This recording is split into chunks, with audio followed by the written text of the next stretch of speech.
Next up is Rick in Birmingham, Alabama, listening on Sirius XM 131. Hi, Rick. Hey, Hank. How are you today? I'm doing well, thank you. I wanted to ask you about marijuana. First of all, God made that plant. We eat all sorts of plants, turnip greens, green beans, corn, and it's made to do a specific thing. Marijuana has been known to relieve nausea, and it's good for glaucoma. But I think it being such a gift from God, Satan wanted it took away, so he used those that didn't do it. Like you said, don't overeat, don't overdrink. They overdid that drug, went on to other drugs, made drugs, and so now it's taken away from us. But seeing as how God made it and designed it to do for us what it does, I believe in moderation and keeping it to yourself. It may not be a sin. What do you think? Well, I don't think that the argument holds any water as you've stated it. You wouldn't say, well, God made it and therefore I can eat it. If you're talking about poison oak, wouldn't be particularly good for you, or poison ivy, or hemlock. So I think that argument is a spurious argument. I think that certainly medical marijuana administered in a very well-supervised setting may be acceptable. But beyond that, I think that there are all kinds of problems with pot.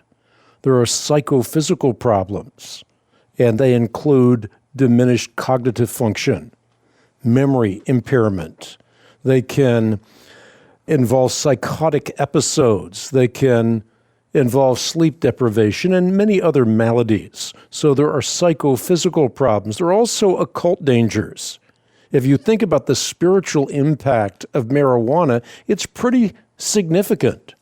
In China, Taoist shamans, they employ cannabis to connect with the dead or ancestors in the spirit world.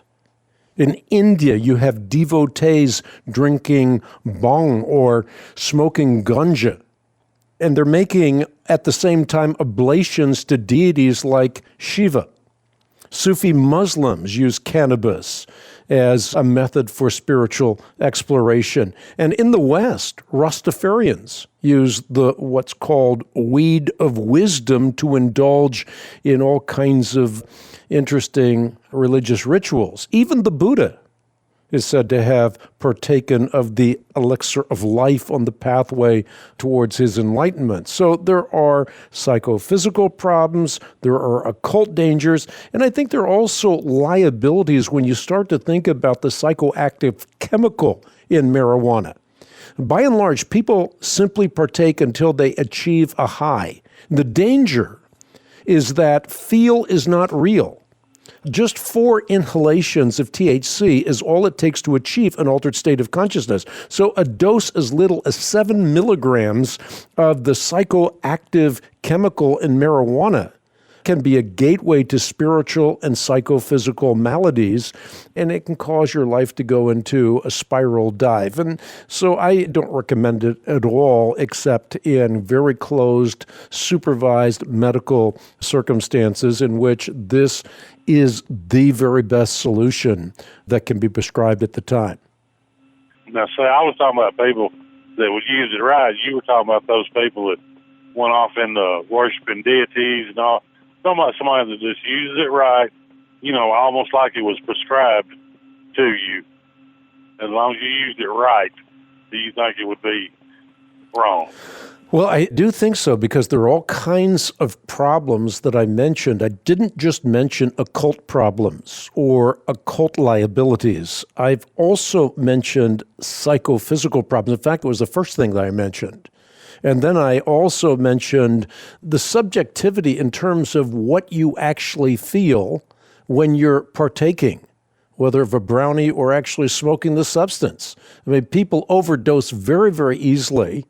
So the psychoactive ingredient, THC, in pot, it's a dangerous substance to mess around with. And so by and large, I wouldn't recommend it at all. And again, I don't think the argument that you made that just because it's a plant and all the plants are good for you, you can partake of it, because there are lots of examples that I could give of plants that would be very, very dangerous for you to partake of. I didn't say every plant, but anyway, I appreciate your comment, and I see where you're coming from. It's like playing with a rattlesnake. You pick it up and play with it, sooner or later it's probably going to bite you. Well, that's well said. I really appreciate your comment. Thanks a lot for calling, Rick.